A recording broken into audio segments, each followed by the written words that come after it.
I just want to say thank you to all you guys for the work that you guys are doing. You're doing incredible work. And just to kind of bring some statistics into this, over 1 billion people are suffering from some sort of mental or behavioral health condition. That's really what attracted me to get into the industry, to get involved from an advocacy and investment perspective. There's a huge problem. And the biggest problem is that the current pharmaceuticals really aren't working, or at least they're not working for a good percentage of people, and they have horrible side effects. And like I mentioned, we're trying to break stigma, and the best way to break stigma is to share our stories. So before we get into some of the work these people are doing professionally, I just wanted to ask the panelists if they could share their story about how they were introduced to psychedelic medicine and what inspired them to get involved in the industry. Hi, okay, so, and for the interest of transparency and destigmatizing, I will share my story. So, like many folks, when I was in college, I experimented quite a bit with a variety of psychedelics. And I was incredibly fortunate that the people that I had those experiences with were amazing friends and super supportive people that we all were able to integrate our sessions together. Some of them were terrible, some of them were amazing. Overall, I gained tremendous insight, empathy, understanding for myself, for the people that I was in relationships with, whether it be a significant other, whether it be just a friend, whether it be my parents, whether it be my siblings. And it was really, it changed my life. That experience changed my life. It's funny, before I ever got involved with doing psychedelic research, oftentimes when people would ask me, okay, well then what do you attribute your success to, personally, professionally? And sometimes I would say, it's the right person. I attribute a lot of it to the experience that I had with psychedelics. I learned a tremendous amount. But unfortunately, because of the stigma, I certainly can't tell that story to this audience. I feel very comfortable telling that story. So now let's go back, let's forward pedal 20 plus years. And at this stage of my career, I've conducted close to 1,500 clinical trials. This is in 2018. And I've helped, at that point, I helped somewhere around 50 drugs get to market, get FDA approval. So before the pandemic, when I used to get answer my phone on my desk, now I don't, but then I did, and the USONA and MS contacted me to get involved in a clinical research study. Would I have an interest? We're looking for 2 private research sites in the United States. So I'm like, is this a joke? I'm like, what the heck? I mean, seriously? You're calling me to be doing a psychedelic research study? So I'm like pinching myself literally. And I'm like, how's this happening over this phone call? I'm like, oh my God. I'm like, yes, I'm very interested. Tell me more about it. And she's like, would you have an interest in pursuing this conversation and continuing this? I'm like, you definitely have the right girl. And you have the right company, and yes, I'm very interested. And so that was my beginning with my first psychedelic study.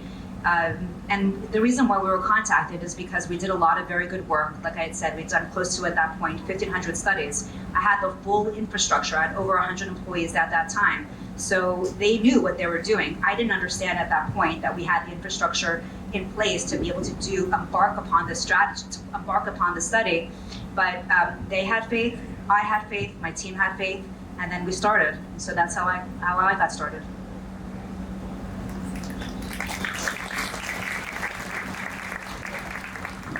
I wish I had discovered psychedelics in college. So many things would have been easier. I tried them for the first time way late in life. I was 30, and my story is different. Psilocybin first, for me, was literally a godsend. So I was one of those people who had everything going for them and still wanted to get off the ride. And you do everything that you're supposed to do. You go to therapy, you have your friends, and you just feel completely off. And so looking back, I think it had to do with birth control. And I just was completely depressed. And so I knew I needed help.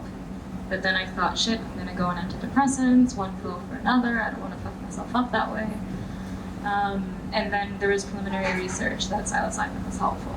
And absolutely was for me. It was night and day, going from just life is something that needs to be endured to life is wonderful. Remembering, I guess, that life is wonderful. So that was step one. Step two, with MDMA-assisted therapy, helped me get through an incredibly traumatizing event.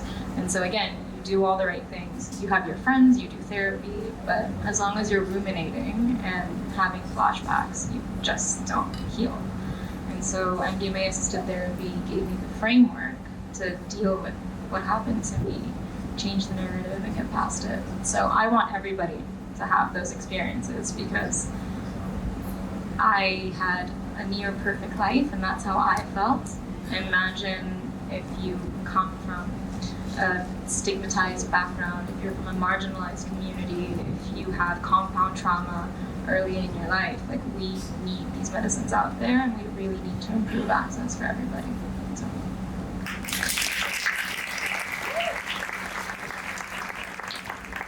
Yeah, thank you for sharing that. When I grew up in Chile, as I mentioned, and when I was 6, there was a military coup, and my mother, who's American and is raising me in the light. I was being raised a Quaker in a sort of communal living situation in Chile outside of Santiago. She taught TM, Transcendental Meditation, Ashtanga Yoga, and it was really beautiful. And one day shortly after the coup, the military showed up. We were growing cannabis plants, and they gave my mother 2 hours to leave the country. And I didn't quite understand what was going on, and so I told her I wanted to stay, which caused a lot of trauma, obviously. And she left, and she went to Puerto Rico, because in Puerto Rico, it was legal to grow your own weed, and she sort of felt like she was less likely to get sent back to Chile for growing her own. And so I got separated from my mother for about 3 years because of the drug war and politics. And I was under the care of my grandmother on my dad's side, who's Chilean and a Mapuche Indian. And when I was 7, she took me to the desert in the north of Chile. It's called the Atacama Desert, but the actual name is the San Pedro the Atacama Desert. San Pedro being the mescaline-containing cactus, and the strongest variety in the world grows in that desert. And so when I was 7, my grandmother took me there and we sat with her sacred family. And any of you who've sat in the native traditions of the South, it can be a bit like a seance. The curandero takes the lion's share of the medicine and goes and explores the spirit world and comes back and tells you how things are. And he basically came back and told me how much my mother cared about me and loved me. And so when I moved to South Florida about 20 years ago, we started a Native American church here. And we work primarily with San Pedro, sometimes some other medicines, but our church is mainly around San Pedro. And that's always been my path and my traditions.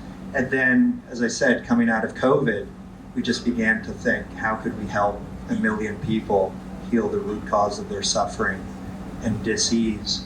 And we realized we had to lean into the medicinal model. And that was very uncomfortable for me. I mean, I had this necklace with mushroom that my mom gave me when I was 18 that says, follow the white rabbit. So I didn't, she's not really a medicinal, a pharmaceutical kind of person. But I just realized that if we want to bring healing to the world, we have to be brave the way Max has been brave, working with the compounds that are available, and then work to change the world with science and research. And so we started a very, sort of scientific kind of company first, and that's been our journey, and I'm going to be happy to share a little bit more about it with you all.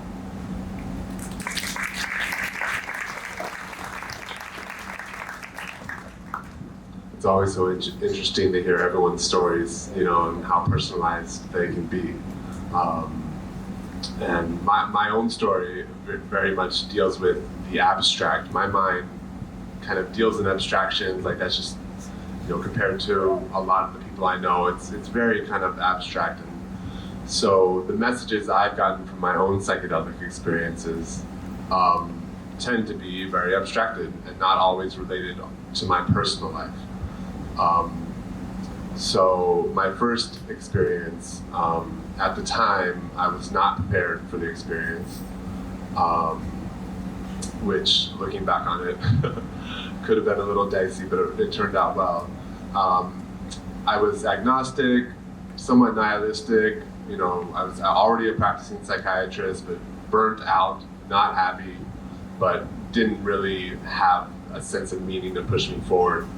And in that experience, I felt myself, you know, as Scott Fisher, dissolve or melt and just completely, like, you know, there was like a, you know, a line to it. You know, it didn't just happen all at once, but over the course of a few seconds.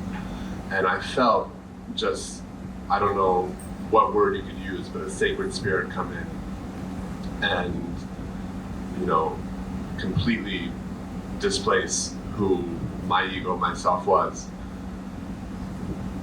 And the word love just kept echoing in and out of my mind, in and out of my mind. So, you know, it's a very abstract feeling.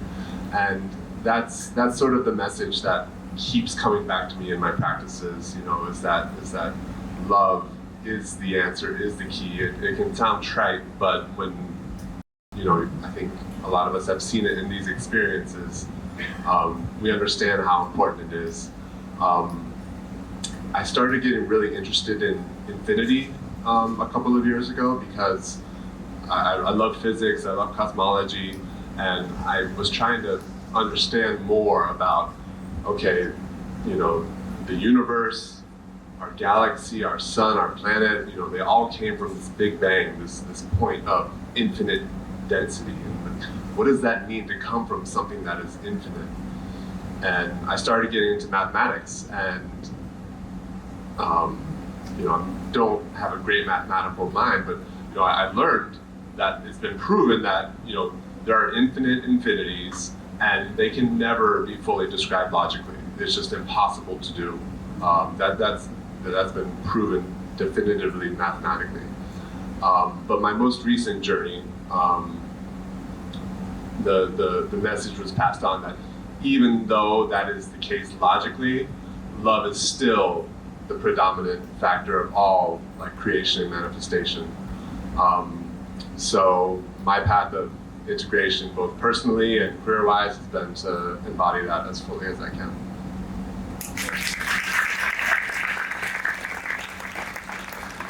Thank you all for sharing your stories. Absolutely powerful. And you just hear kind of the constant theme. I ask this question for all the panels I do, and you always hear this theme of love and healing.